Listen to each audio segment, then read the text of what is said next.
আপনার যে পার্সোনালিটি আছে তা কিন্তু আপনি নিজেই তৈরি করেছেন আপনার অজান্তে।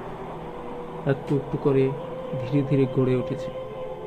এখন আপনি ভাবছেন আসলে আপনি এরকম, এর বাইরে কিছু না। নিজে নিজেকে একটা গণ্ডির মধ্যে বেঁধে ফেলেছেন।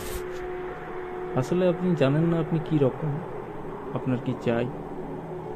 আপনি শুধু অভিনয় করেছেন আপনার গড়ে তোলা পার্সোনালিটির ভিত্তিতে। এরকম অনেক বড় বড় পেশাদার অভিনেতা আছেন যারা অন্য কোনো মানুষের চরিত্রকে নিজের করে নেয় সম্পূর্ণভাবে। তখন তারা ভুলে যায় তাদের নিজের পার্সোনালিটি। একজন তার পার্সোনালিটি ভুলে যায়, কি অবাক করা একটা বিষয়। খটকা তো তখনই জাগে যে পার্সোনালিটি মানুষ ভুলে যেতে পারে, অথবা কোনো মানুষ অন্যের চরিত্রকে নিজের করে নেয়। তাহলে ভাবুন পার্সোনা জিনিসটা কতটা নকল, কত সস্তা, অনেকটা মুখোশ বদলানোর মতো।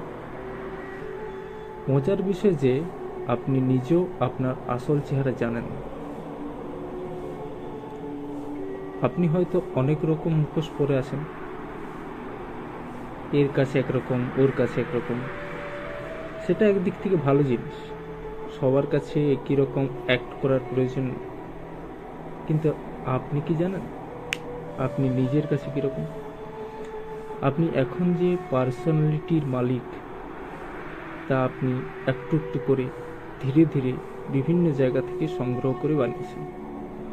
অনেক ছোট বড় টুকরো দিয়ে বানানো একটা মুখোশের মতো, যা সমাজের সামনে আপনি তুলে ধরছেন যে আপনি কীরকম মানুষ। মানুষের চরিত্র মূলত নির্ভর করে তার পারিপার্শ্বিক পরিবেশ, পরিবারের মানুষজন, সমাজ, বন্ধুবান্ধব এবং তাদের চাহিদা অনুযায়ী। ভাবুন যদি আপনার এই বিষয়গুলি সম্পূর্ণ আলাদা হতো, তাহলে আপনি একটি অন্যরকম মানুষ হতেন। আপনার মুখোশের টুকরোগুলো একটু অন্যরকম হতো, আপনার মুখোশের রং আলাদা হতো। কিন্তু বিষয়টা একই জায়গায় দাঁড়িয়ে থাকতো, যে আপনি সম্পূর্ণ ভ্রমে বাস করছেন। যে ভ্রমটি আপনি নিজেকে নিয়ে নিজেই বানিয়ে ফেলেছেন নিজের অজান্তেই। বিভিন্ন মানুষের বিভিন্ন চরিত্র গঠনের সাথে তাদের মধ্যে আরেকটি ভ্রম গড়ে উঠতে থাকে, যাকে আপনি ইগো বলতে পারেন।